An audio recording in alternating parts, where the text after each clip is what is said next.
안녕하세요.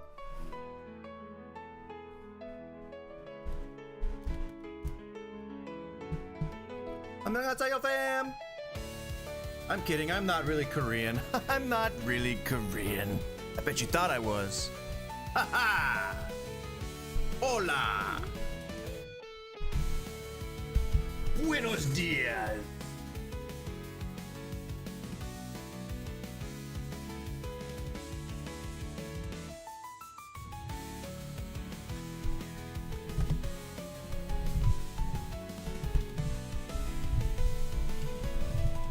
Cameron Diaz. Alfredo. What?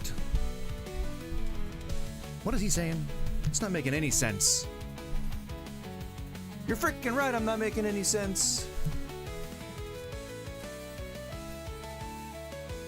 Alright, I got 5 minutes till the start time. I will utilize only a couple minutes of it. I will return in just a moment. Still getting the stream somewhat set up. We're doing the same thing as we did the last couple of days. We're just playing Battlefield. Pretty easy. Pretty simple. Easy concept to grasp. Give me just a few minutes, I'll be right back, and we'll get the show started.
Hey, hi, and hello. Oh, hi. Wow, I didn't have my mic on, but now I do. Hello. Well, hi and hello. Welcome, welcome, welcome, welcome. I'm Goose. I mean, pretty straightforward. We're pretty much just gonna be doing the same shiznitobam as we were doing before, which was simply just playing some real fun frickin' Battlefield, and we're gonna do the old thing, which is try not to suck too bad. You know, it's all an exercise in you know, being kind of a glutton for punishment, and you know, I kind of like the challenge of getting good, and so like I'm trying to sort of embrace the vibe, if you will. I'm really trying to ramble as much as I can right now so that I can stall enough to put on a new song mix. That's what I'm doing right now. I know that it seems a little deceptive to have done such a thing, but gosh darn it, I did want to be transparent. Where the heck? What kind of music? Should we put like some medieval music, some fantasy music on or something? I'm kind of feeling like something different than the normal stuff that we were listening to. How about if you guys have a genre that you like, but right now we're gonna go with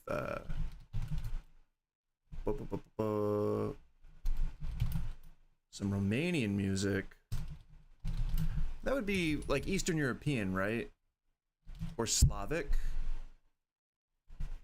There we go. Slavic music. No copyright. Why is I'm lagging so heavily right now? We don't want Steam on. Hello? Is that why? Why did it say Marvel Rivals was on?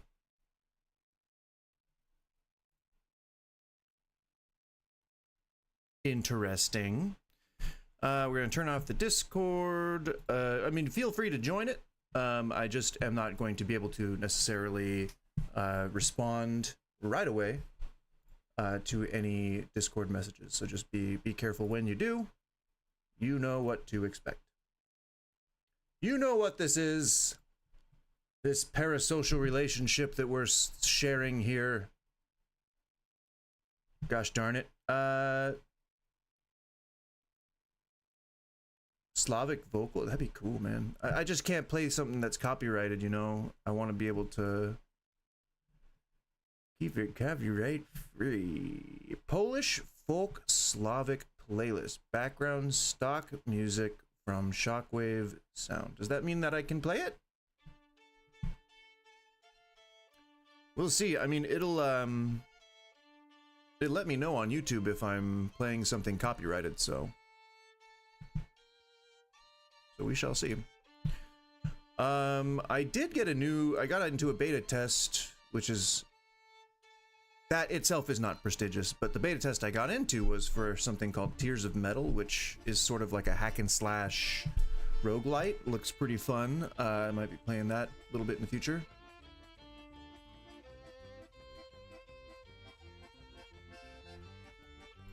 This is good. I mean, I really enjoy this type of, I know this makes me sound like a really big nerd, but I really enjoy this type of music. So if you guys are okay with it, then I'm okay with it too. But just let me know if you want me to switch back to like the cyberpunk shit. And I don't know if this is particularly okay. No, so it is copyright. You just are able to license it, no problem. So I'll go ahead and turn that off right now. This one actually, I know for sure is copyright free. It's just not. It's more fantasy than anything else, and I kind of, I don't know. I don't mind it. I want something more a bit authentic, without having to type the word gypsy, which is now considered a slur, into my search bar. But that's, I mean, my family has always known it as that type of music, and so it's hard to switch, especially when we were referring to our own people. It's strange. Forests of Autumn, the Forests of Autumn. I'm just waiting for BF to boot up. Man, does anybody say boot up anymore? Is that a thing? I don't think it is, to tell you the truth. I'm the only person who ever says boot up for any, like, anything computadorically. I don't think that was English. I don't think that was real English. As you can see, we were blinging out last night. I was blinging it up. Man, it's like... So I have that kind of luck, and nobody's ever going to believe me when I say something like this, which is just, you know, that's how things are. But I was doing very well last night. I got top 3 simply as a number 2 gunner in most of the vehicles. And it was cool. And I felt like perhaps I was somewhat redeemed for all of my lack of skill lately, but if I can't catch it on a recording, it's like it never happened, right? At least as far as you and me are concerned. Like, our parasocial relationship is very geared towards being able to substantiate the claims that I'm making when I talk about how skilled I am. So I got to be able to, you know, do that on stream at some point. I was doing okay. I was doing okay when I was trying to shoot pilots out. I got a couple pilots out. I shot down. What did I shot? I just got into the gunner seat and just started mowing down air support just left and right, and so it was good. And like, I want it to translate to being on stream. That would be fun. It'll happen. It's just, gosh darn, you know, and maybe there's some subconscious element to it, you know. Maybe there's like you know, maybe I'm like psyching myself up, right? Because I'm performing, you know, in a manner of speaking. And maybe even those moments when I look away to like look and see if something happened on chat, you know, maybe that's like, maybe that's a thing. I don't know. So I don't know how all this ad stuff works, but if it gets annoying, let me know.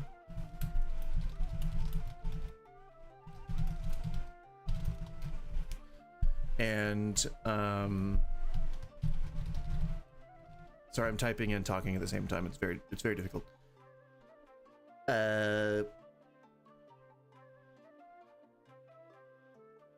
Anyway, point being, I'm hoping to do okay today.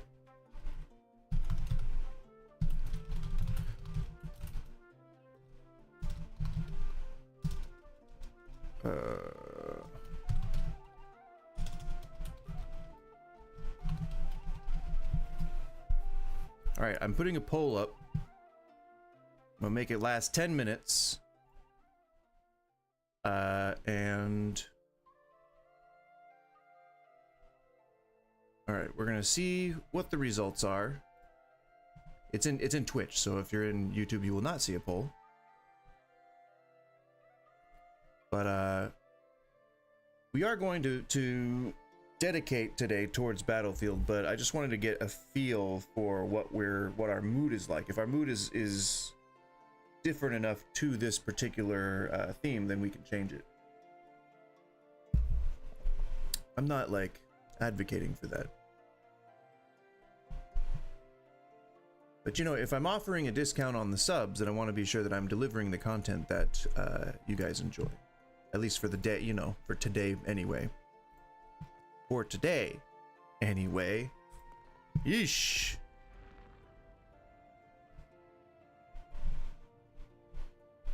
My ability to speak English